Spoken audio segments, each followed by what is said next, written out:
population of this town is 1,126, and its value to us, as you know, lies only in its mine, which you will keep in operation at all costs.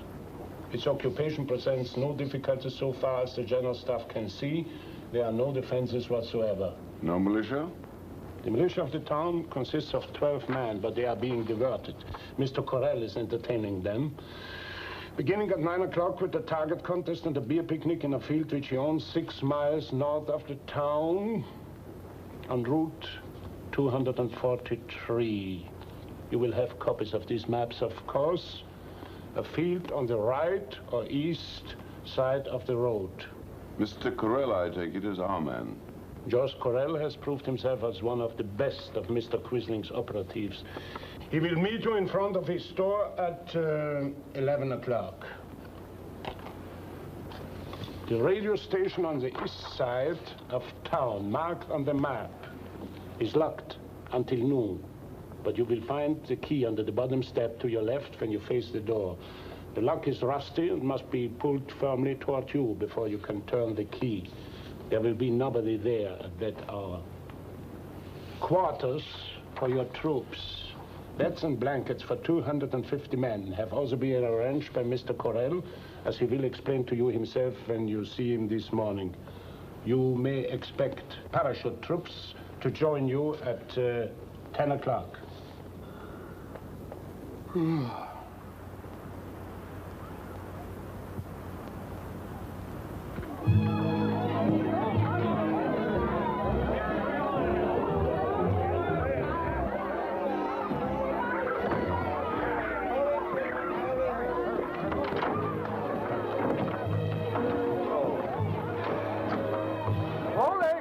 Don't let Albert drink it all up before I get there.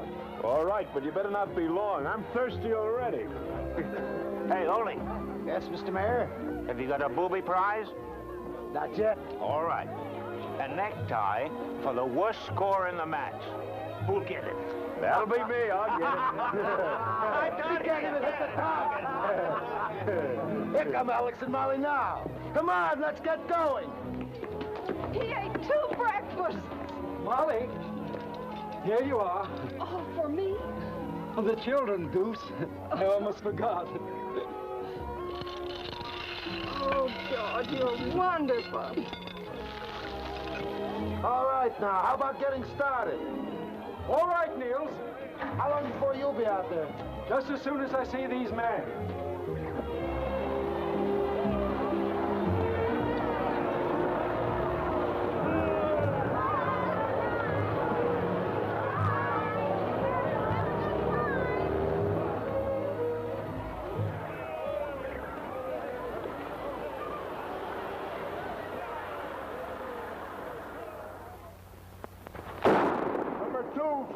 Number 2-5.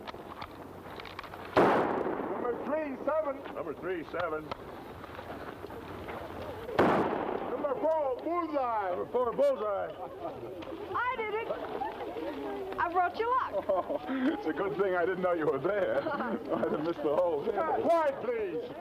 Number 1-9. Has anybody else made one? No, but they will. Ole will. He'll win. Beer? Mm-hmm. You'd shoot more, he wouldn't. Ole's mighty good. You just don't practice. Thanks.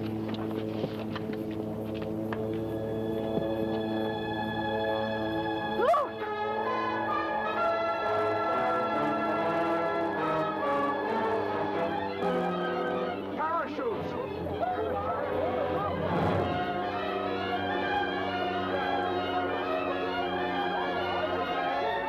They're over the town. Well, here goes one of them. No. It's supposed to be wrong to shoot them like that. We'll get them on the ground. Quick, men! All in! We've got to get back to town. Yeah, you fellas, look after the women. Take them into the woods. All right, hut! Double quick, hut!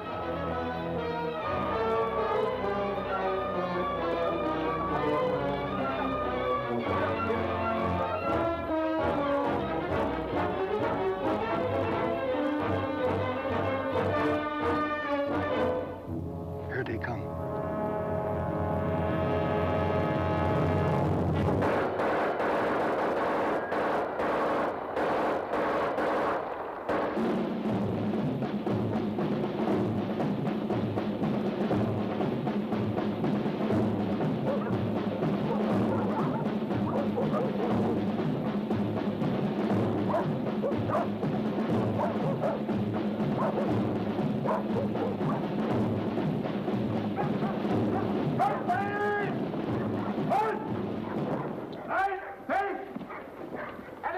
Precisely on schedule, Colonel.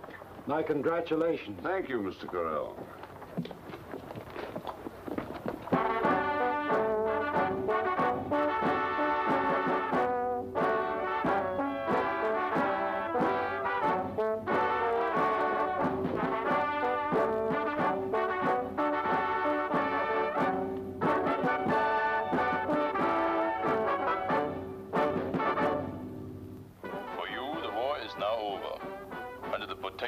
Of the German army, you have nothing further to fear. All over. For us, the war lasted exactly 2 hours.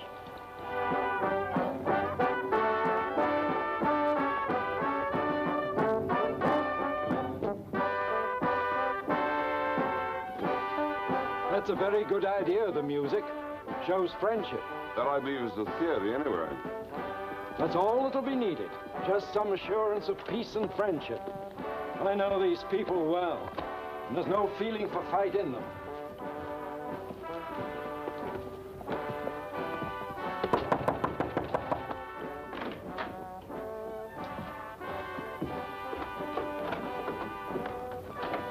Colonel Lanza.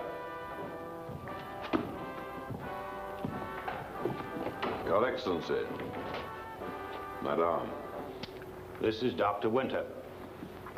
An official? The town doctor, sir, and our town historian. You know Mr. Corell, I believe.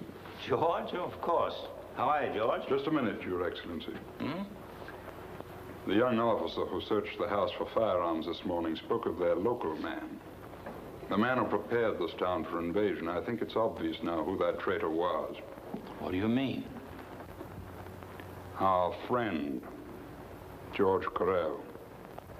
But that's impossible. George is a Norwegian. You've sat at my table, George. You've drunk port with me.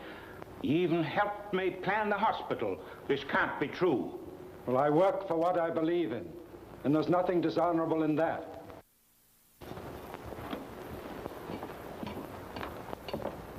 I do not wish to speak in this gentleman's company. I have a right to be here. I'm a soldier like the rest. I simply do not wear a uniform. I will not speak in this gentleman's presence.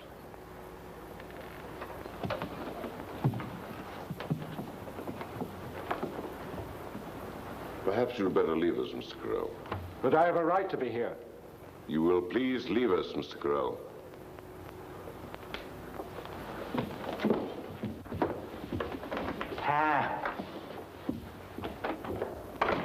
Now to get down to business. I'm hoping, Your Excellency, that our undertaking here may be accomplished without friction. What are you proposing? This is, after all, more of an engineering job than a conquest. We need your mine. The iron must come out and be shipped. We have technicians, but the local people will continue to work the mine. Is that clear? Yes, that's clear enough. But suppose the people don't want to work the mine? They must. They're an orderly people. They don't want trouble, do they? Well, I don't know, sir. I can't tell you. They're orderly under their own government. How they'd be under anybody else's, I don't know. Perhaps I should warn you, gentlemen, not to be misled by my preference for peaceable methods. If it becomes necessary, I promise you I will not hesitate for 1 second to destroy this town utterly, including its population. Madam? Yes? There's some soldiers on the back porch. They won't bother you. They're under orders. But they're staring. What of it? Get out of here and stare. I warn you, Mr. Mayor, you will be doing your people a service by keeping them in order. A service? It's your concern to see that they work, and then they'll be safe. Suppose they don't want to be just safe. Well, then you must think for them. Oh, about a great many things I'm still confused, but about that I'm very sure. My people don't like to have others think for them. With your people it may be different, but mine don't like it.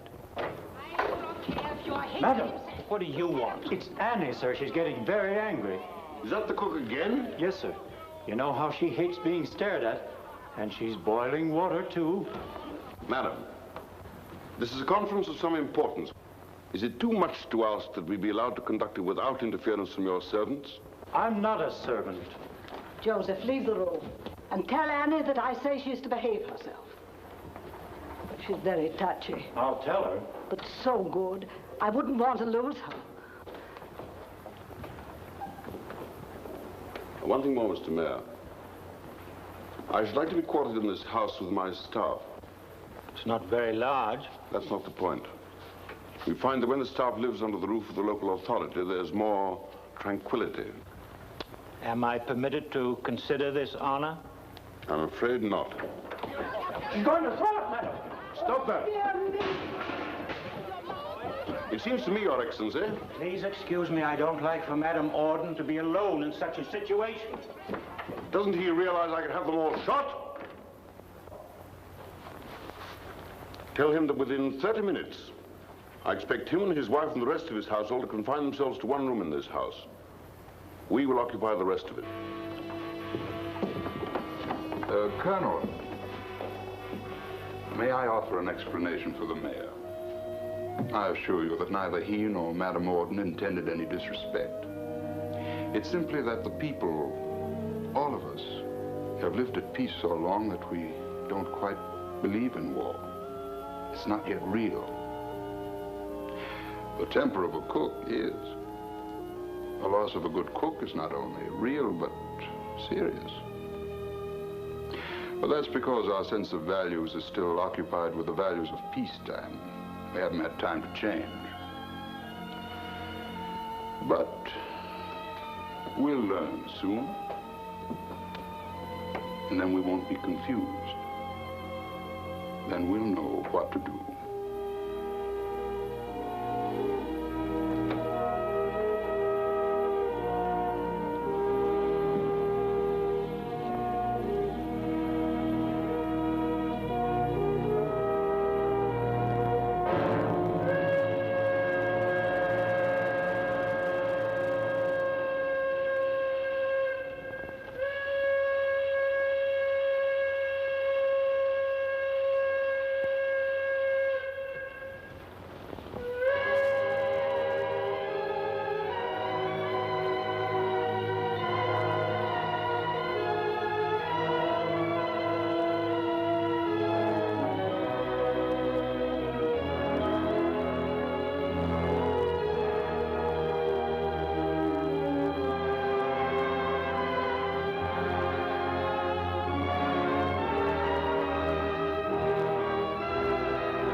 Take that house.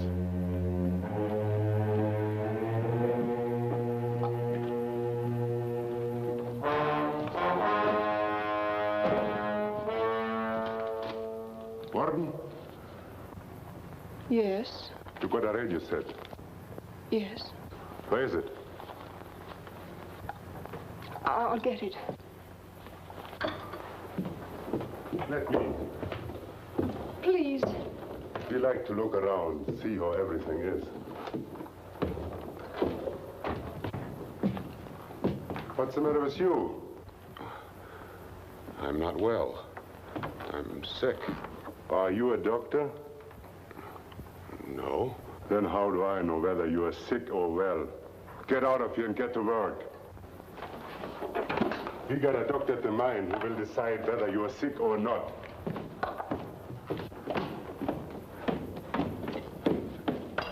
See that he gets out of here, because I'm going to tell them to look for him.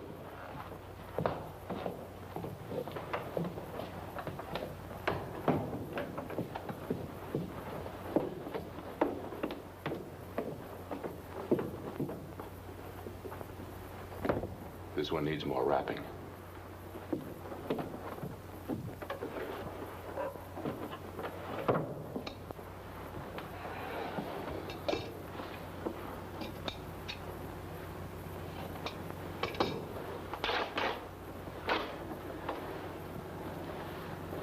burned the uniform, didn't you?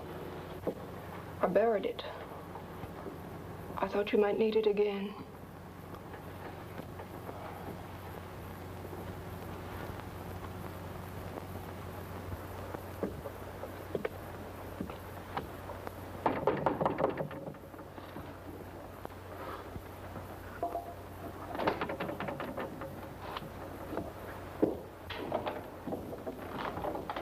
Mr. Corral? Good morning, Colonel. Major. So soon? Pardon? So they've tried to kill you already? This? Oh, this was a stone that fell from a cliff in the hills last night. Fell? Oh, you don't understand, Colonel. These aren't fierce people. They haven't had a war in 100 years. They've forgotten about fighting. Well, you ought to know. You've lived among them. But if you're safe, they're different from any other people on Earth. Well, look at them this morning. Calm, sensible. Still a bit startled, of course, but that's because they didn't expect it. I know them, sir. Without question, you've done a remarkable job, Mr. Crow. But now you'll be leaving for Berlin, I suppose. Oh, I don't think so. No? What do you have in mind?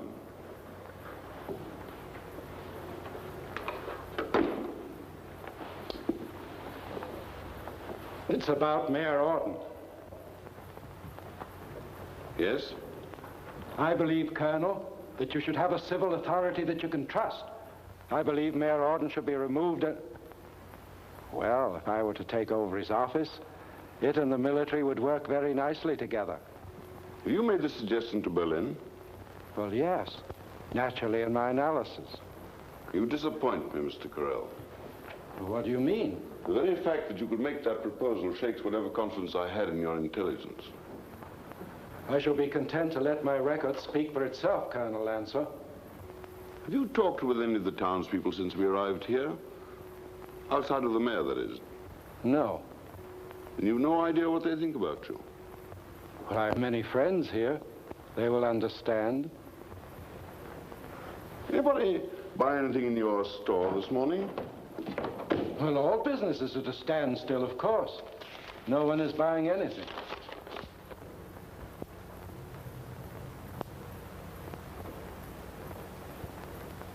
Oh, yes. Take this to Captain Bentic upstairs.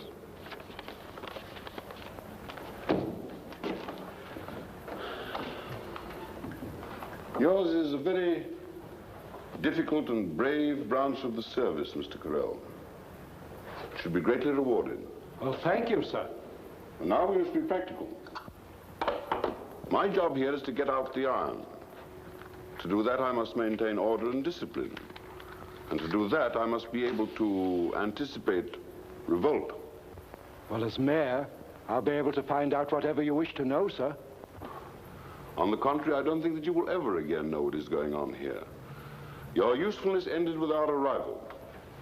Such is the nature of your work. There I disagree with you, Colonel. What is important to me is that while you remain here, you will be a provocation to trouble. Your very presence here will be a constant reminder to these people of a certain mistake in judgment that they made. It will only be a question of time before you would be the occasion for difficulties that might interfere with my work. I shall suggest to Berlin that you be transferred. Yes, sir. Or use whatever means you think necessary. Yes, sir.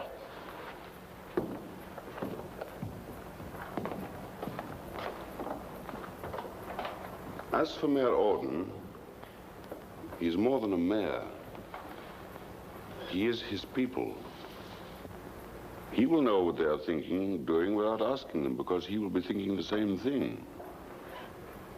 By watching him, I shall know them. No, I'm afraid he must stay, Mr. Corral.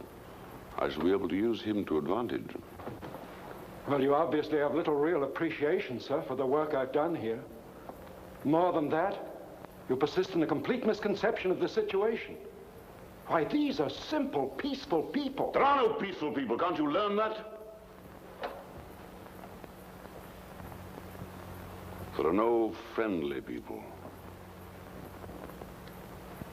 We've invaded this country that you, by what they call treachery, prepared for us. Can't you understand that we are at war with them? Oh, sorry. Well, we have defeated them.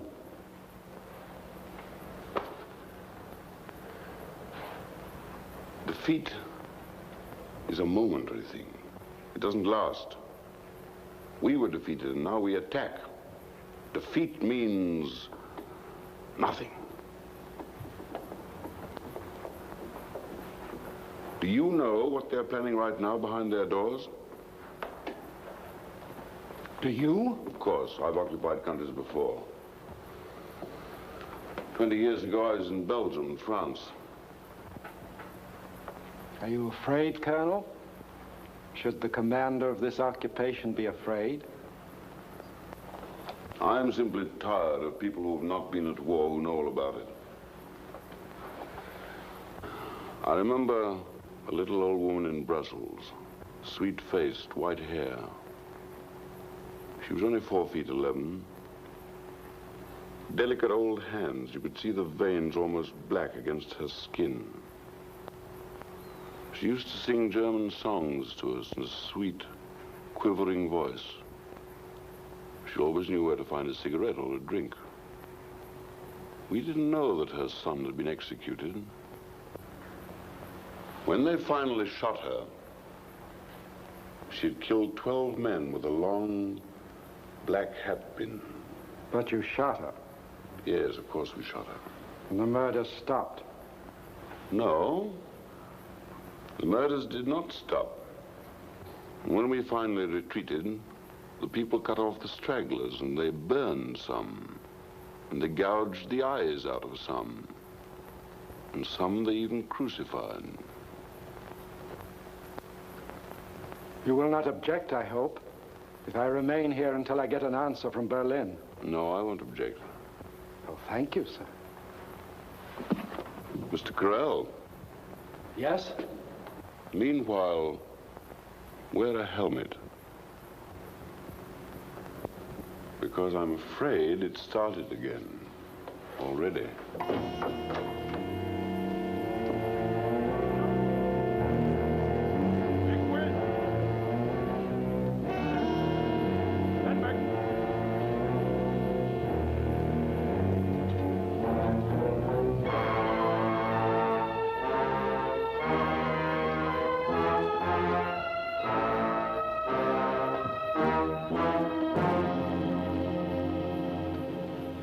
Mr. Foreman. I am. Say, sir, when you address a German officer. I am, sir. Arrest him.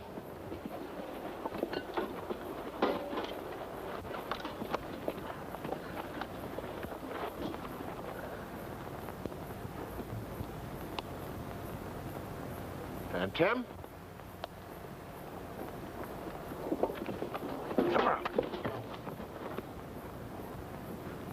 And Tim?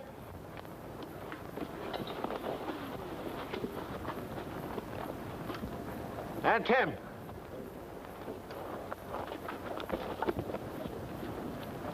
And Tim?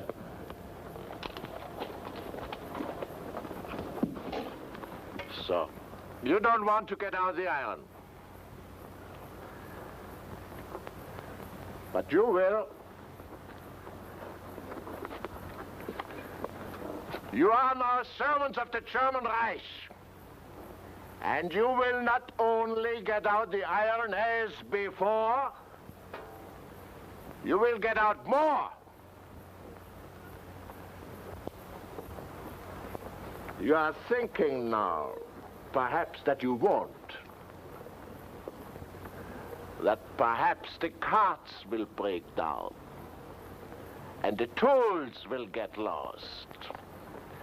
And anyway, you will be very, very slow about it.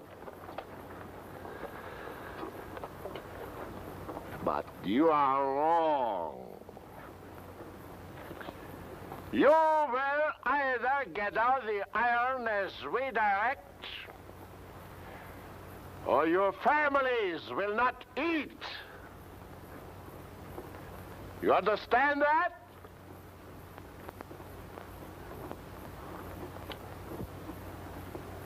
You will eat. Oh, yes, because we need your strength. But you will eat at a mine, where we will feed you what is necessary. But the rations at home, for your wives and your children, and your mothers. Whenever the iron is not enough, there will be none.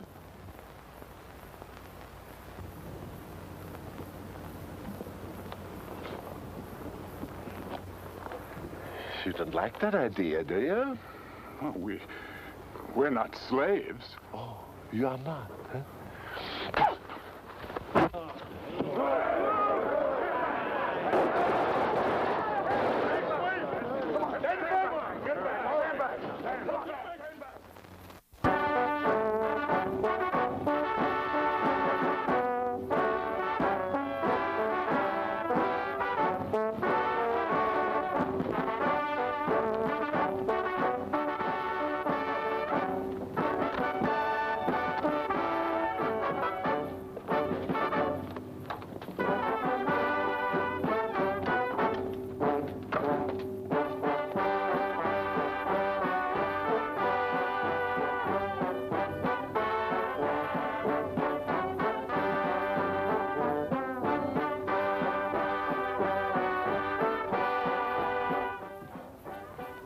They try him? Why don't they just shoot him? This isn't a matter of justice or injustice. There's no such thing any longer. So why must they try him? And in my house? It's the form of the thing, I suppose. If it happens in this house where the people expect justice. I suppose so. I suppose that's it. I don't know how much longer I'll be able to hold this position. The people don't quite trust me anymore. Neither does the enemy. I don't know what to do. You trust yourself, don't you? Well, of course. I'm the mayor. Annie told me to come right in, sir. Of course, my dear. Will you sit down? They say Alex is to be tried and shot. They say that you'll sentence him. It'll be your words that send him out. Who says that? The people. You wouldn't do that, would you, sir? How could the people know what I don't know? Alex isn't a murdering man. He's quick-tempered, but he never broke a law in his life. He's very respected. I've known Alex since he was a little boy. I knew his father and his grandfather. His grandfather was a great bear hunter in the old days. Did you know that? You wouldn't sentence him, would you? Do they think I would? They say you might. For the sake of order.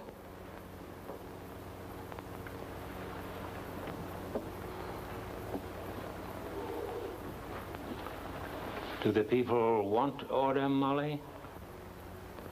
I don't know. They want to be free. Well, do they know how to go about being free? Do they know what method to use against an armed enemy?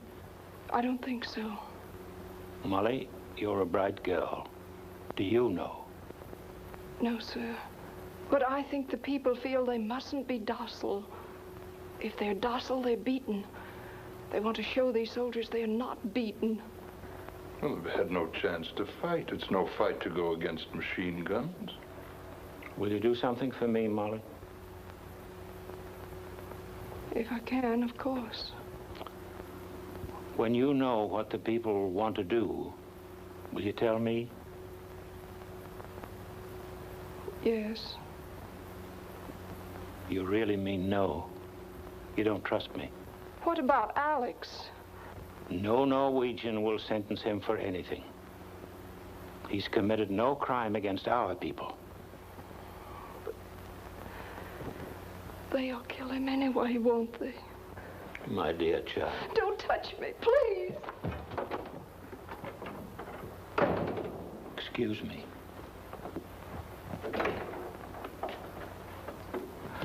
I want you to go and stay with Molly Morton. I don't want you to leave her alone. Go now.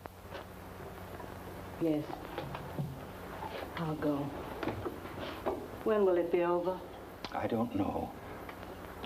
I'll send Annie when it's time.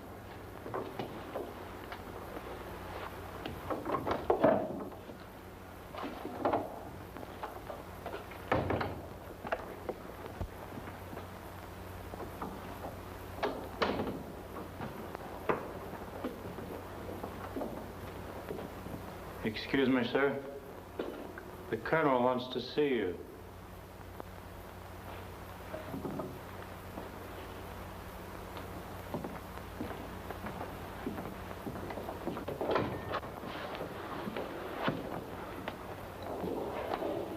Close the door, please.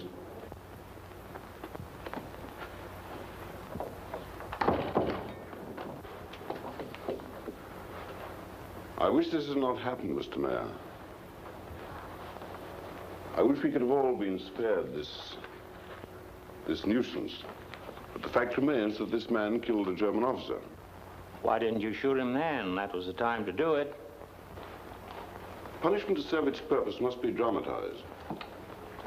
What is it you want? Say it.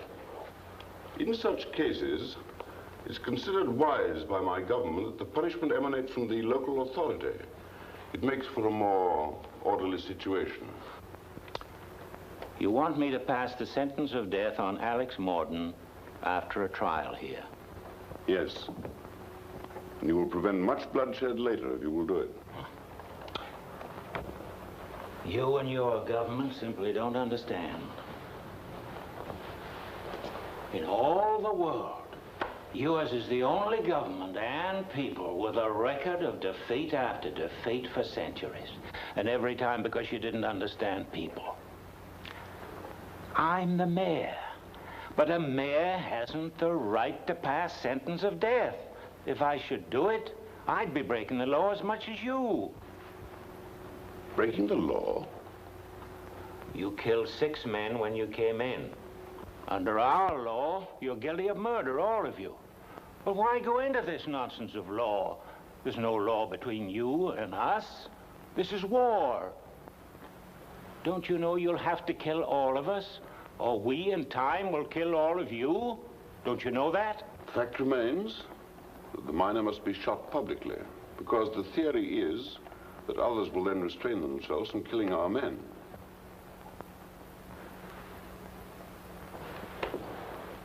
I'll tell you what I'll do. How many men were on those machine guns that killed our boys? Oh, I don't know, about 20, I suppose. Very well. If you'll shoot those 20 men, I'll condemn Morton. Are you serious? Certainly I'm serious. But that can't be done, and you know it. Certainly I know it. And neither can what you ask be done. When ordered back to work, he refused to go. And when the order was repeated, the prisoner attacked Captain Bentinck. Sit down, Alex. One of you fellas get him a chair. It's customary for the prisoner to stand. Oh, let him sit down. Who else will know? You can report that he stood. Sit down. Captain Bentinck received a blow on the head with a bar of iron that crushed his skull. A medical report is appended. Shall I read it? No need. You don't deny that you killed the captain, do you? I hit him. I don't know if I killed him. Good work, Alex. You mean to imply that Captain Bentinck was killed by someone else? I don't know. I only hit him, and then somebody else hit me. Do you want to offer an explanation? I can think of none that would change the situation, but we'll listen. I respectfully submit that the colonel should not have said that. It indicates that the court is not impartial. Have you any explanation? I was mad. I've got a pretty bad temper sometimes. When I said we weren't slaves and he spit on me, I got mad and hit him. I guess I hit him pretty hard. Are you sorry? It would look well in the record if the prisoner was sorry. Sorry? No, I'm not sorry. I used to be an alderman. No one can treat me like that. But if the sentence is death, won't you be sorry then? You mean, would I do it again? That's what I mean. If the same thing happened, I guess I would. Anyway, I'm not sorry. It's put in the records that the prisoner was overcome with remorse.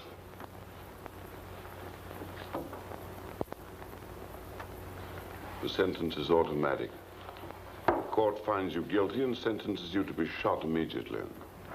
Is there anything I've forgotten? You've forgotten me.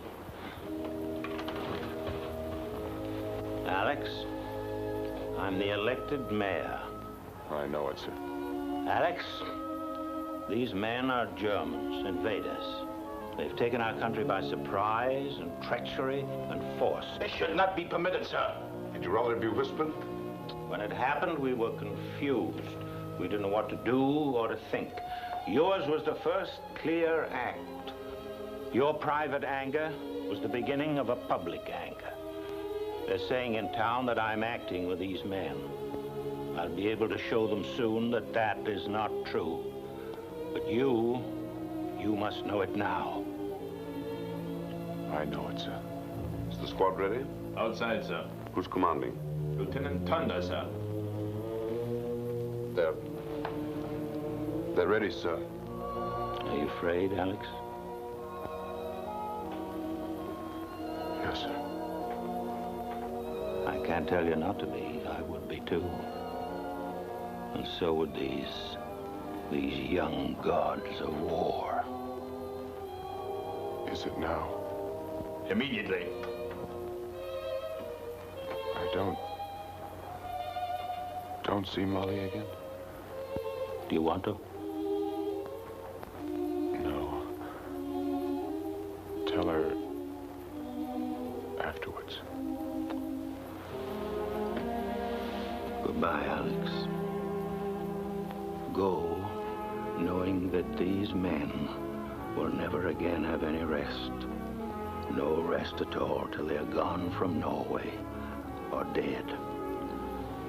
You're making the people one. It's a sad knowledge and little enough gift for you. But know it anyway. Goodbye, Alex. Goodbye, sir.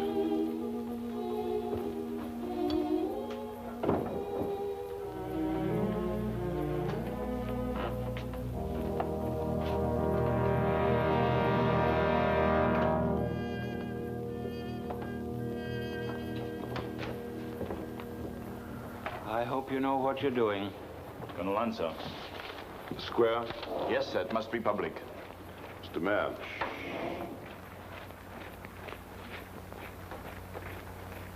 Detail! Halt! Cry!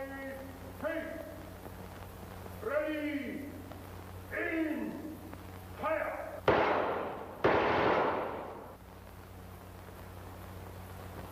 Colonel Lancer, this record, sir. Ultra! Yes! Guard! Guard! Guard! Not too bad. Major Hunter. I want every house in this town searched, turned inside out, and every man with firearms brought to me. Get the doctor. As for you, sir, you are now under protective arrest. I preferred peace in this undertaking, but since that's not to be, you may as well know now that I'm prepared to shoot 5 men, 50 men, 500 men, until you and your people understand who is master here.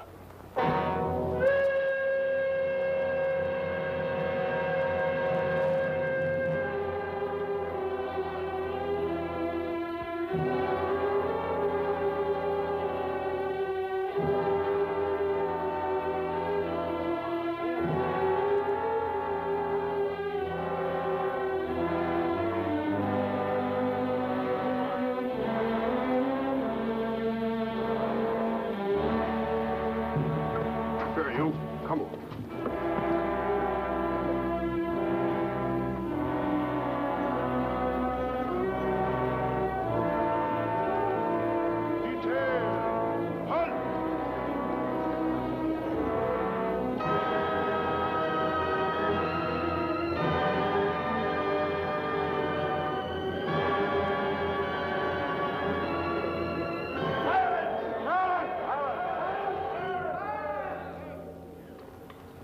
The progressively uncooperative attitude of the people of this district has culminated in the unprovoked attempt upon the life of a German officer.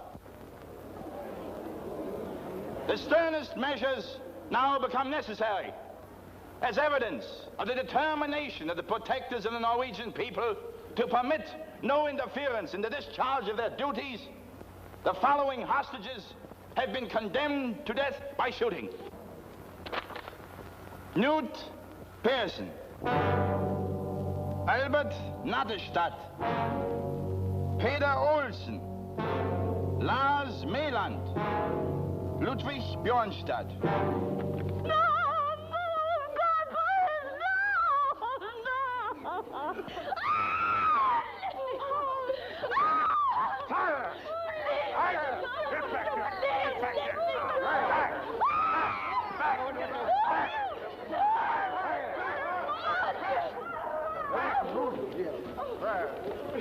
All right, detail, tension, forward, march. Helga! Helga! Ludwig, be a man.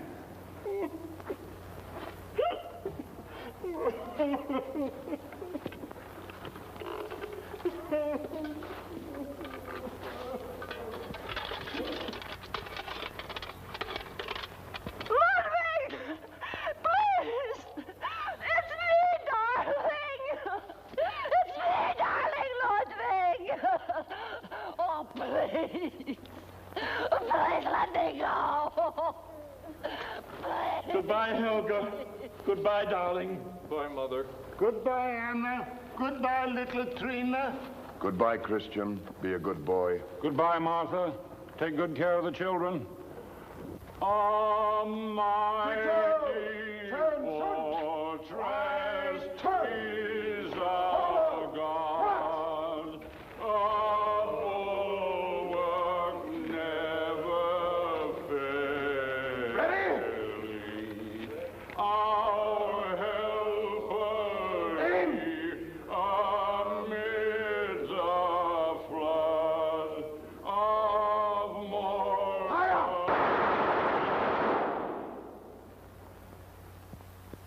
Doth seek to work us woe, his craft and power great, and armed with cruel hate.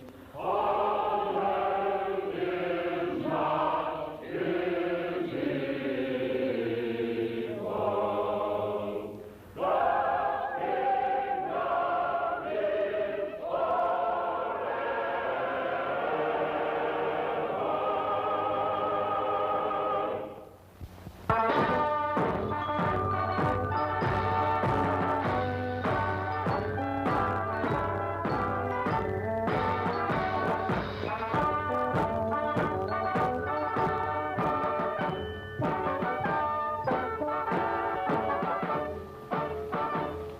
Hello.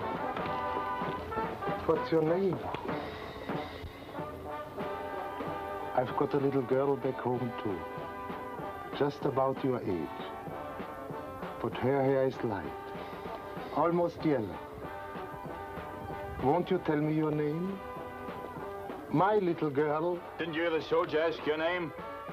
Her name is Kari. Is the child deaf or simple? No, but... Then let her answer. Answer the man, darling.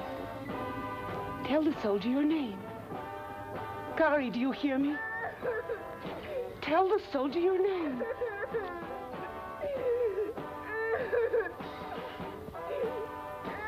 In Germany, children are better trained.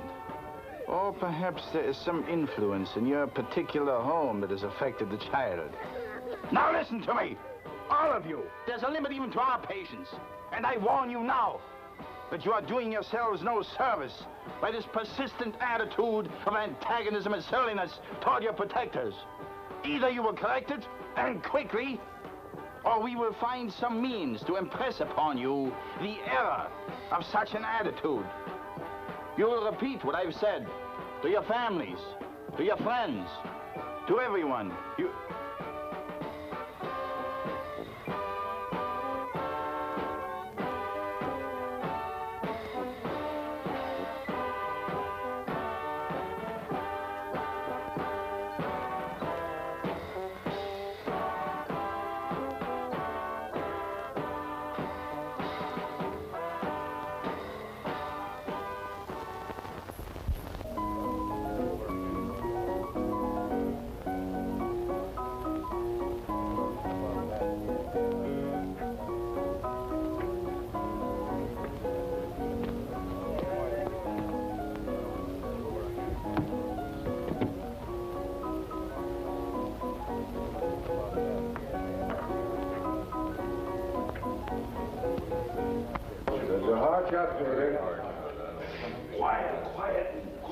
Quiet, everybody.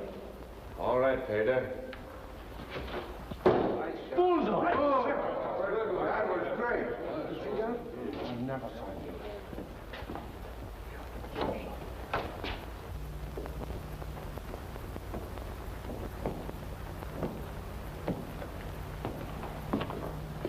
Beer. Pilsner.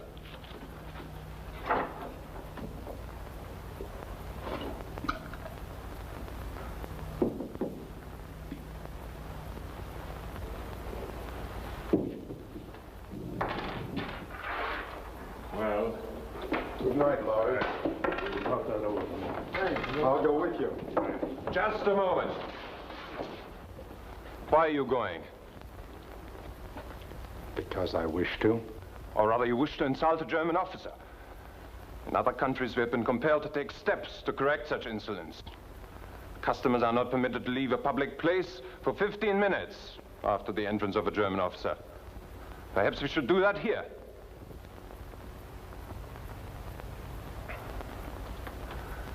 Or perhaps we can be more sensible. We have neither of us anything to gain by bickering. We have now been here nearly 4 months, and we shall continue to be here for a long time to come.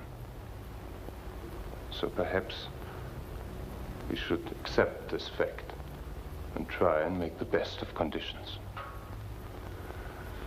You'll return to your tables and continue your discussions. 15 minutes, Lieutenant.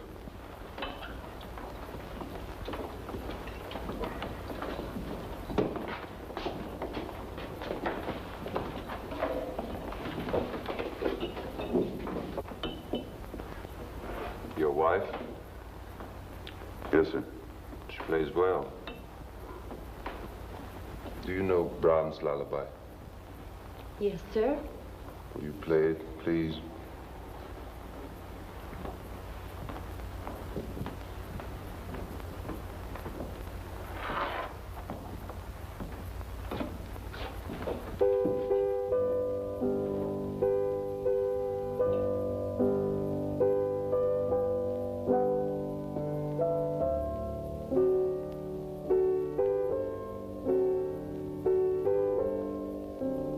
Will you have a beer with me?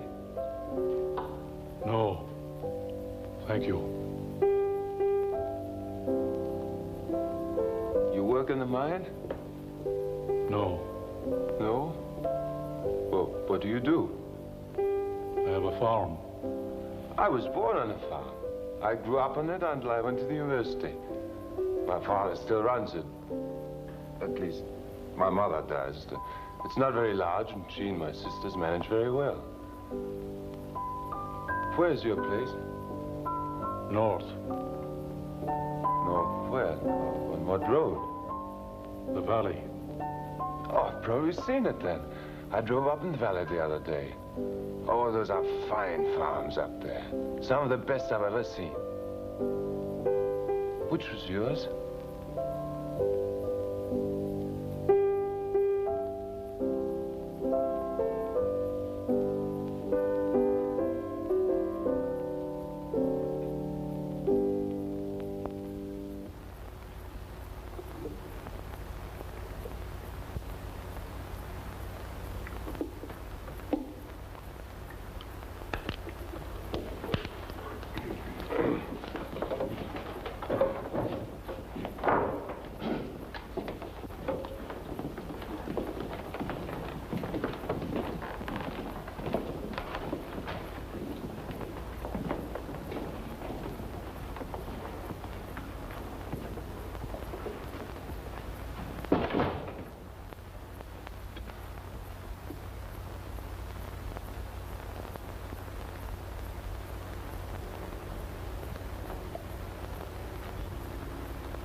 What's the matter with you?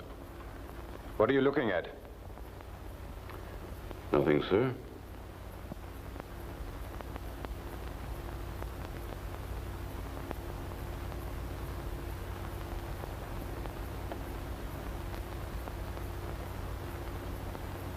Come here.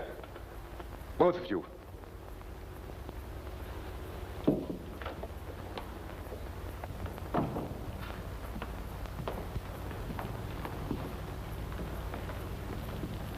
Drink some of this. Are you serious, sir? Drink, I tell you.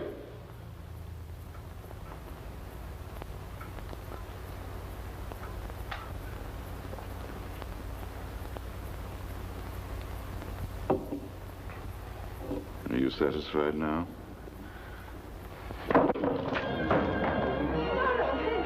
No! Please, dear, not now. Please, please, not yet.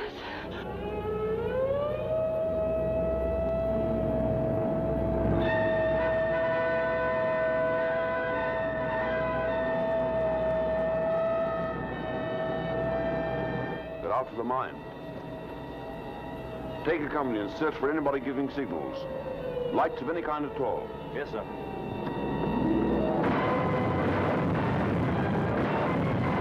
But they told us there wasn't any more RAF.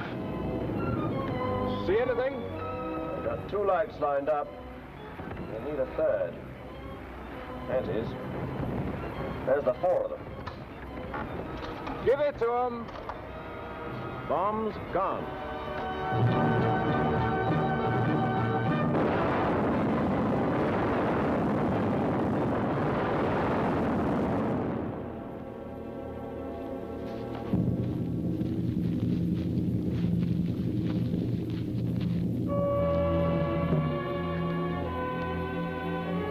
Pretty old for that sort of thing. Not too old, obviously. It'll take us 2 months to get that back into operation. Arrest her, Pamela.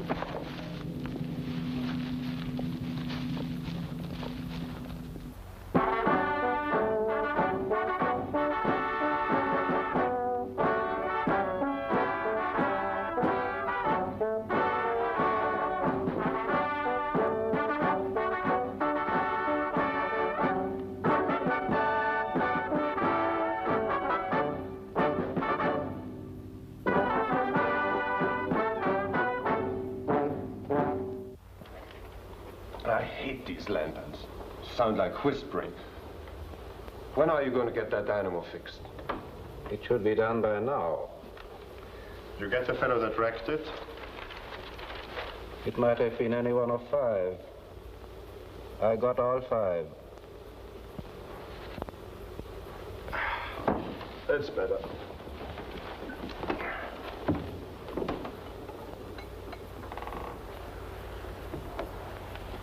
Major.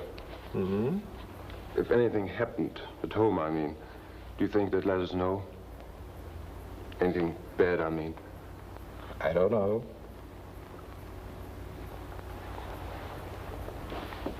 I'd like to get out of this godforsaken hole. I want to go home. Or fight. Do something. Anything but this sitting around. If only I could talk to somebody.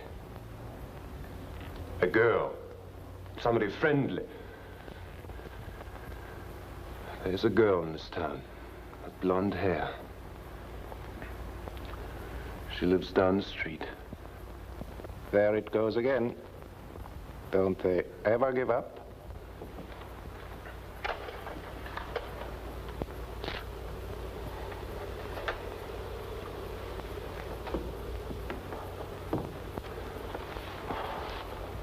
You'll be careful, Lieutenant, not to let the people hear you talk this way. They'd like nothing better than to know that your nerves are getting thin. Don't let them hear you. I don't think he ought to be allowed to say such things, or even think him. He's a soldier, isn't he? Then let him be a soldier. I see they got your dynamo again. I never seem to be able to get the right fellow.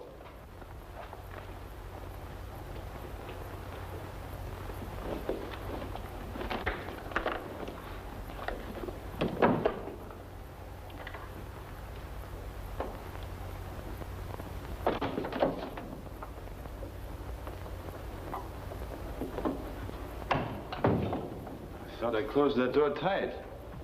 You did.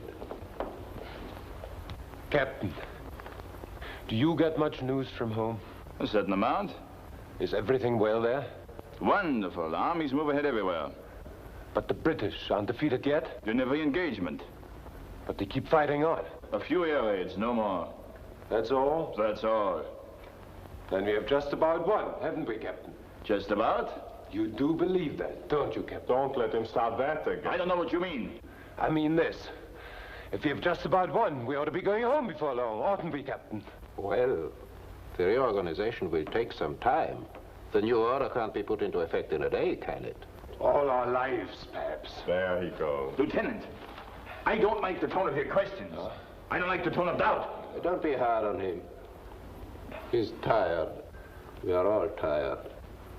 I'm tired too, but I don't let reasonable doubts get in. Where is the colonel, do you know? He's making out his report. He's asking for reinforcements. It's a bigger job than we thought. Will you get them, the reinforcements? How would I know? I had a funny dream. Can't you make him stop? I dreamt Hitler was crazy.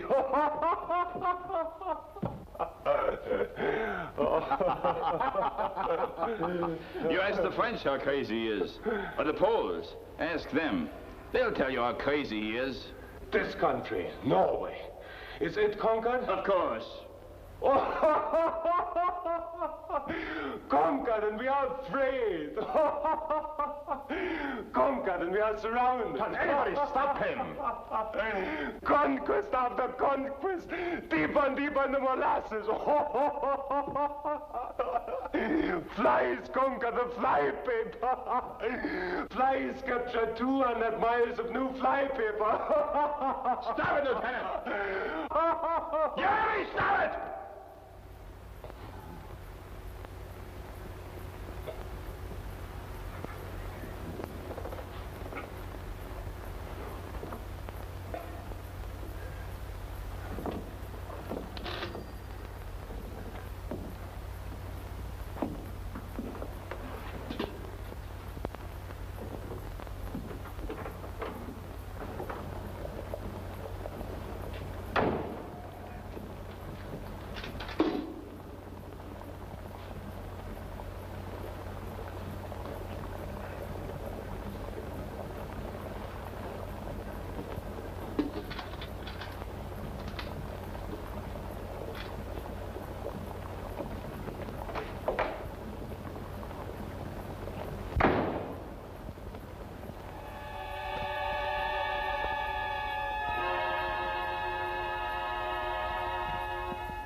What do you want?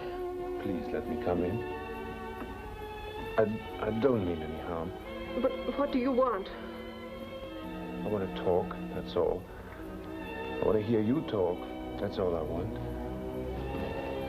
Just let me stay a little while, and then I'll go.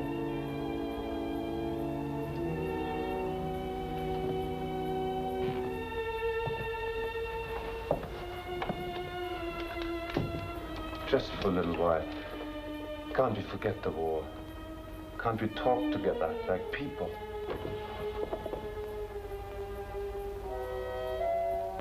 Why me?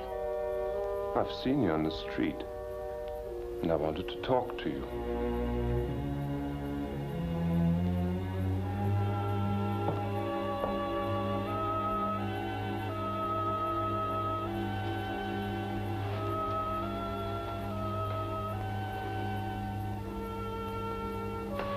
You're lonely, is that it?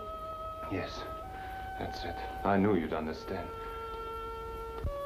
I'm lonely to the point of illness.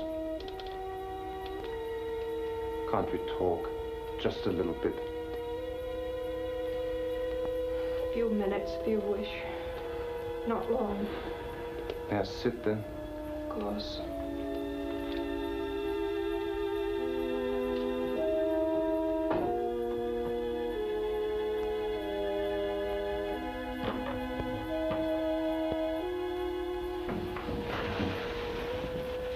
Is that someone else? No. That's the snow off the roof. I have no man anymore to push it down.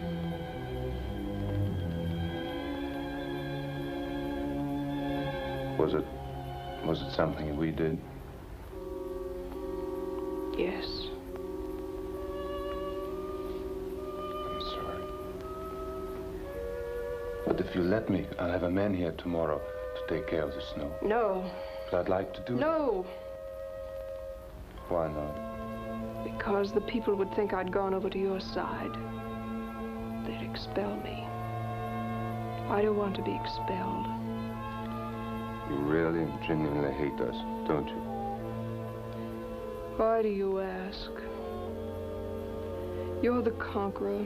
What do you care? That's not the way I wanted. What you want is to make love to me, isn't it? Yes. You're so beautiful and so warm. I've seen no kindness in a woman's eyes in so long.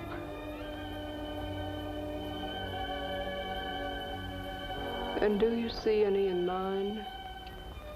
I want to. Why, Lieutenant, you are making love to me already. I do want you to like me. I can't help it. I've seen you around the town. I've watched you. I've even given orders that you shouldn't be molested. You haven't been, have you? No. Thank you, I haven't been. I've even written a poem to you.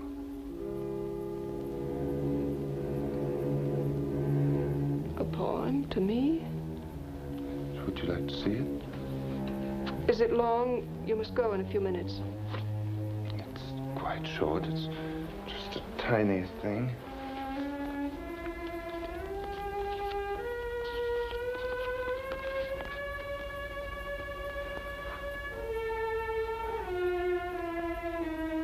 Your eyes in their deep heaven possess me and will not depart. A sea of blue thoughts rushing and pouring over my heart. Did you write this, really? Yes. To me? Yes. You didn't really write it, did you? No. Who did, do you know? Heine wrote it. It's mit deinen blauen Augen. I've always loved it.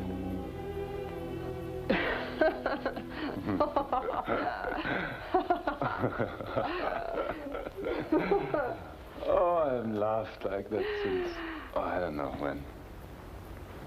You are beautiful. You're as beautiful as that laughter. Remember, you must go soon. Of course I want to make love to you. A man needs love. Without love, a man dies. His insides shriveled and his chest feels like a dried chip. I am lonely.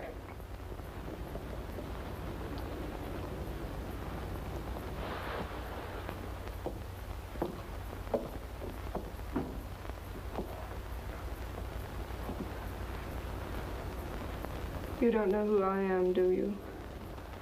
I only know that this minute I love you.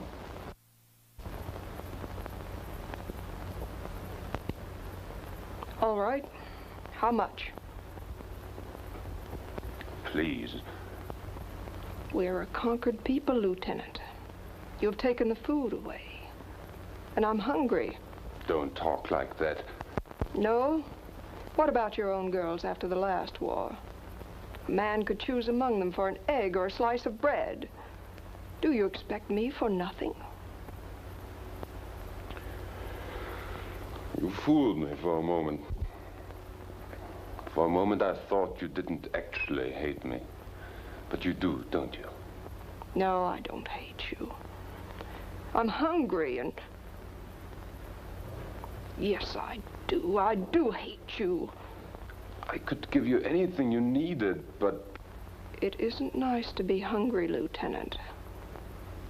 If you should bring me something to eat... Don't say it again, please. Why not? It's true. It's not true. You know it's not.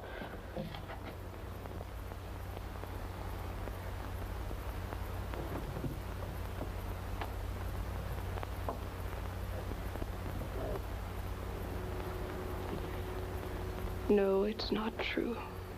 And I'm lonely, too.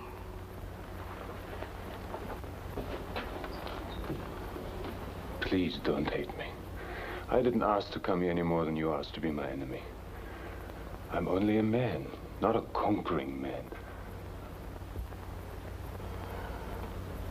I know. Yes, I know.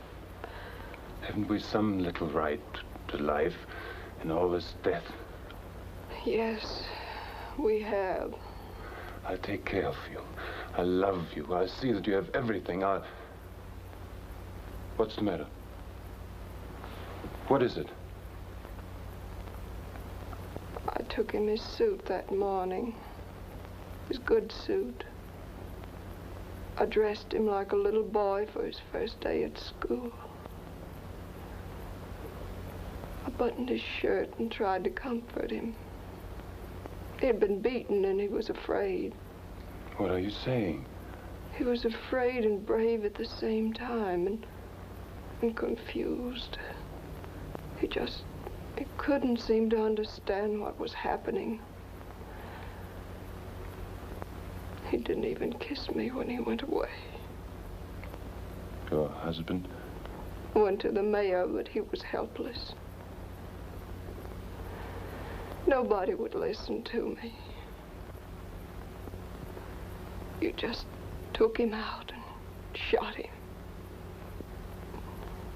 It was more strange than terrible then. I didn't quite believe it then. I'm sorry. Now, in this quiet house,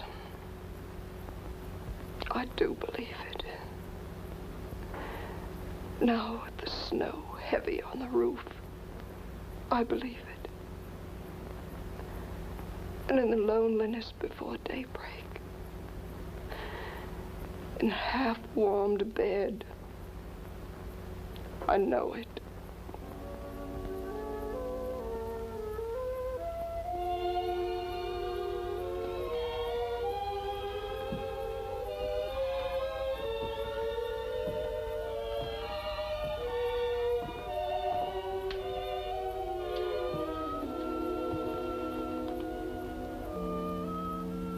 Good night.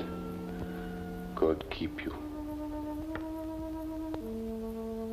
No. Don't go. I'll come another night. Don't go.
conquered people of Norway.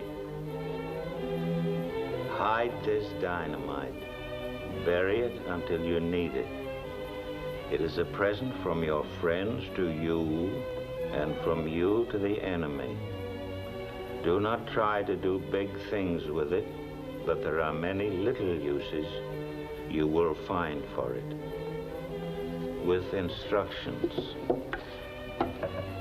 Little uses for some of them, but with others, all piled together, perhaps a big use. How many of them have you found? About 50, sir. And about 90 of the parachutes without the package. The people got those.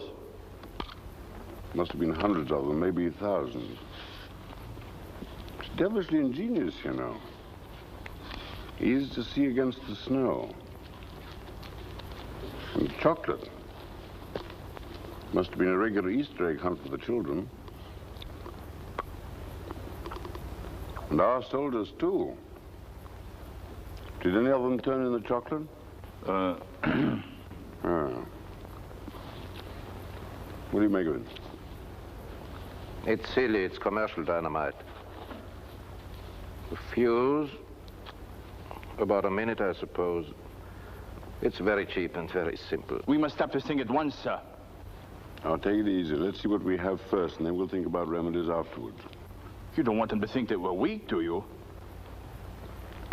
Very well, Captain. What would you do? I'd set booby traps. I'd poison the chocolate. And I'd set the dynamite cap to blow up the man who handled it. Very well, that's one dead man and one dead child. But that would end it. If I thought that it would, I'd say go ahead, but would it? How do you mean, sir? If you were on the other side, wouldn't you know what to do about that? Yes, sir. I'd tie the chocolate first and some animal, the cat. And I'd poke the dynamite first to the long stick. Yes. Let's go back and think it over. But what's wrong with that, sir? Nothing, it's perfect. But what leads you to assume that you're cleverer than they are?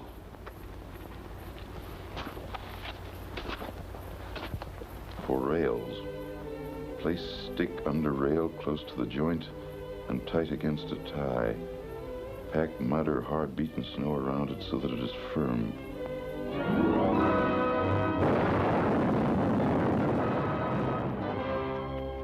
For transmission lines, place charge at base of tower or pole.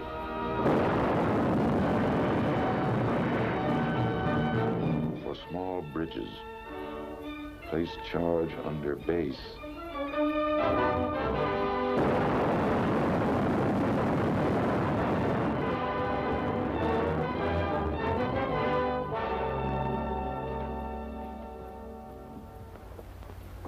How can I fix 5 brakes? I haven't even got that much rail. Mr. Corral.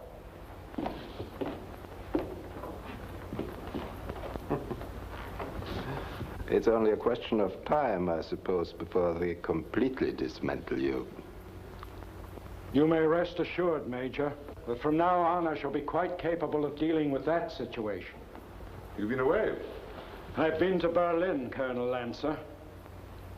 An answer on your report? More than that.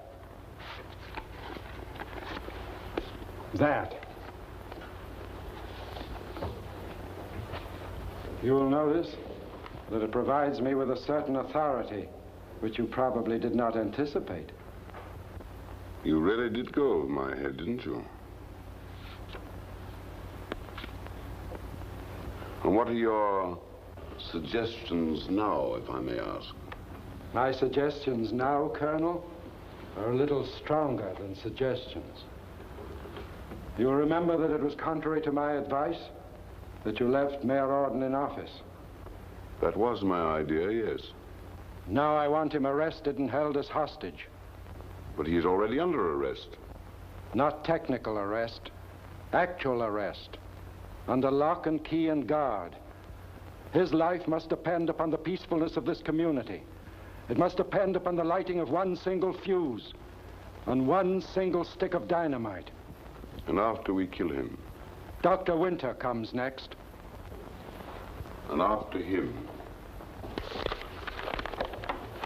Here is a list, the first 10. After they are gone, I will provide you with others, as long as they last. My orders are to stamp out this new trick so ruthlessly that it will never be tried again.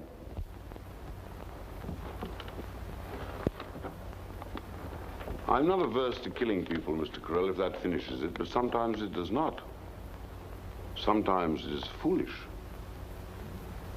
Has it ever occurred to you that one execution may make 100 active enemies where before they were passive?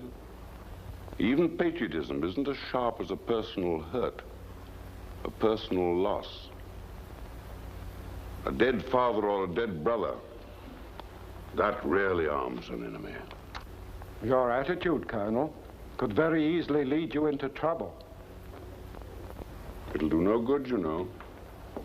That is a matter of opinion.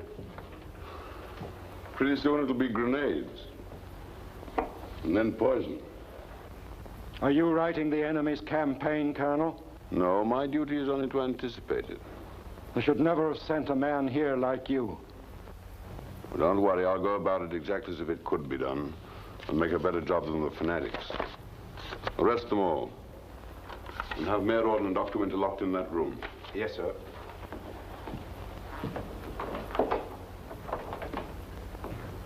Now we'll have authority. With the leaders' lives at stake, the rebellion will be broken. That, I believe, is the theory, anyway.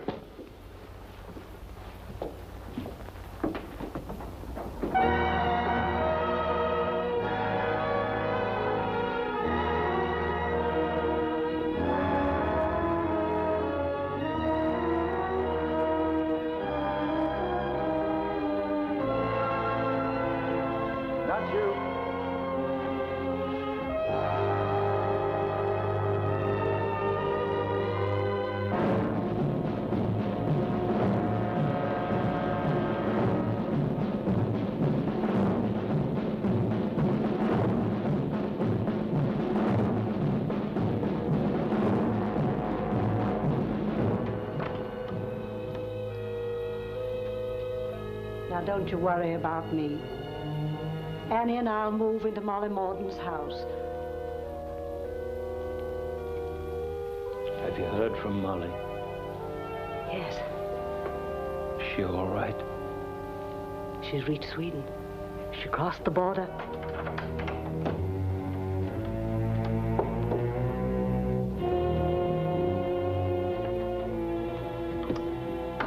Good morning, Sarah. Good morning, Doctor.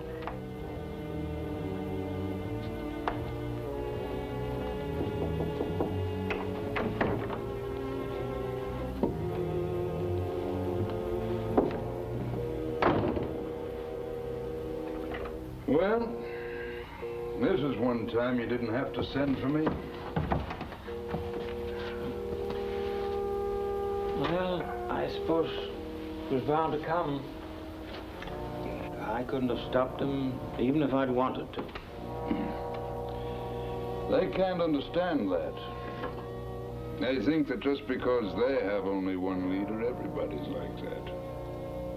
They know that if 10 particular German heads were lopped off, they'd be destroyed. But we're free people. We have as many heads as we have people. And in time of need, there'll always be leaders. Yeah.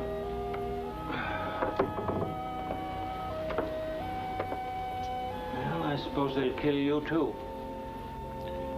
There are 10 of us altogether. Really, that many? You must be getting scared. You know, Albert, I'm a little man, and this is a little town. But there must be a spark in little men that can burst into flame. I was scared, too. And I thought of all the things I might do to save my life. And then, it all went away. And now I feel a kind of exaltation, as though I were bigger than I am. You remember in school, a long time ago, that time I delivered the Socrates denunciation? I remember it very well. It's like that. I was exalted then. I was Socrates. I was denouncing the school board, and oh, how I denounced them. I bellowed. I can see their faces grow red. They were holding their breaths to keep from laughing. Your shirt tail was hanging out. How long ago was that? 40 years? 46. Let's see now. How'd it go? It starts, and now, O men. That's it. And now, O men who have condemned me, I would fain prophesy to you. Go ahead. I would fain prophesy to you, for I am about to die. And in the hour of death, men are gifted with prophetic power. And I prophesy to you, who are my murderers, that immediately after my death... The word is departure, not death. You made that same mistake once before, 46 years ago. No, after my death, isn't it? Do you know? Departure. Immediately after my departure. There you see, 2 to 1. I prophesy to you, who are my murderers, that immediately after my departure, punishment far heavier than you have inflicted upon me will surely await you. If you think that by killing men you can prevent someone from censuring your lives, you are mistaken. And that's all I can remember. Very good after 46 years.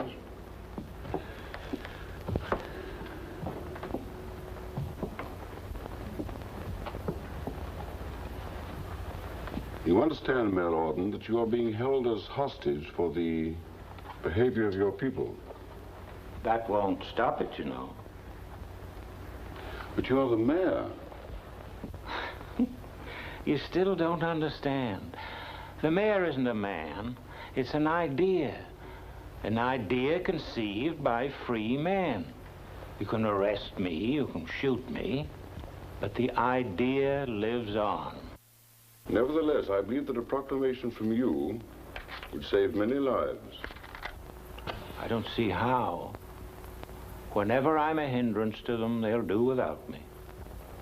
The people have been notified that you will be killed if they light one more fuse. Do you think they'll light it? I think they will, at the very first chance. Suppose you ask them not to. I think they'll light it anyway. I hope they will. An appeal from you would serve a very useful purpose.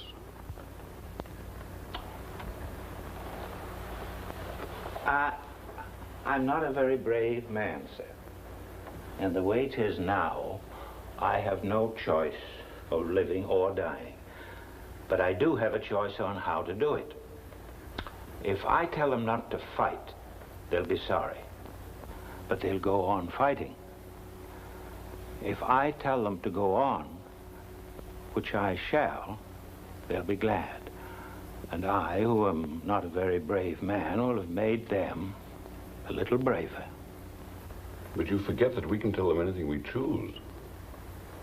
We can even tell them that you begged for your life. They'd know better. You don't keep secrets, Colonel. One of your men got out of hand one night and said the flies have conquered the flypaper. Now the whole country knows his words.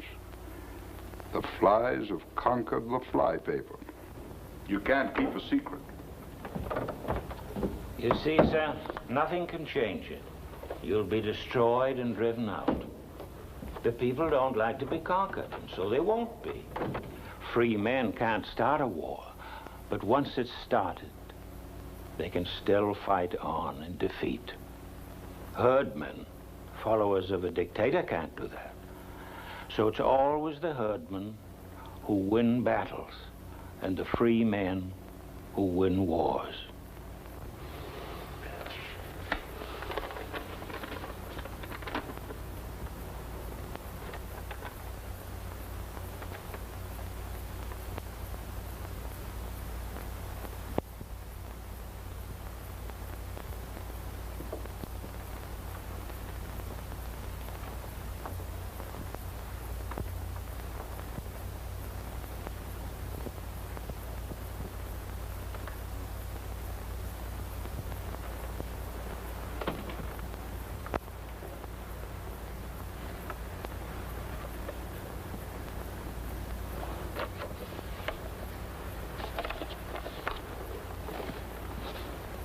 Would you like to see Madame Orton?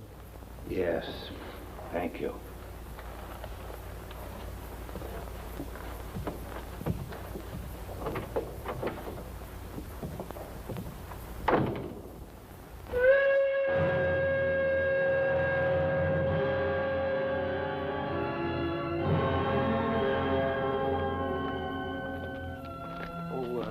Annie, I want you to stay with Madame as long as she needs you. Don't leave her alone. Yes, Mr. Mayor. Wait!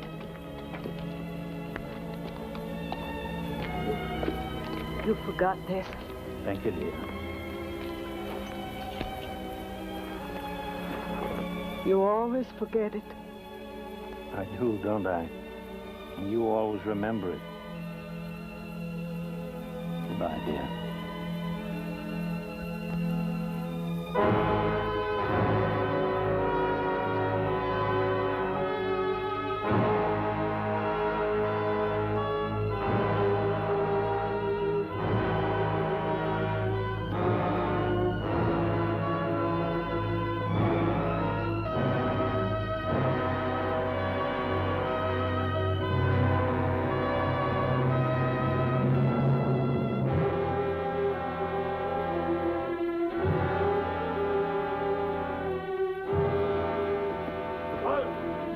How these people back?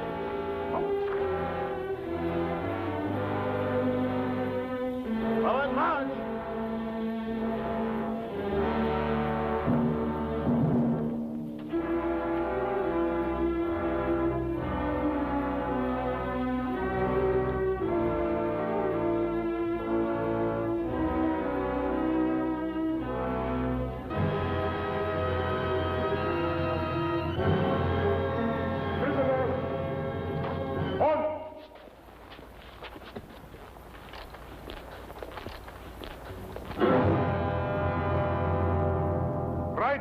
Face!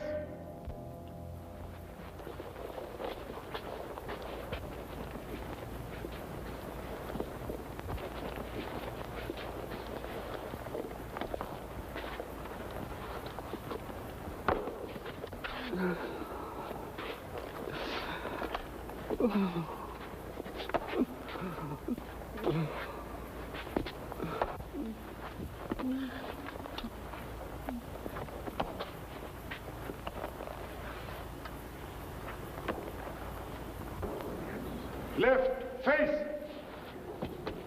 Forward, march! Yes, we love this land, our country, with her thousand homes. Lifting high her storm-lashed mountains, where the North Sea foams. Yes, we love her and remember those who gave us birth.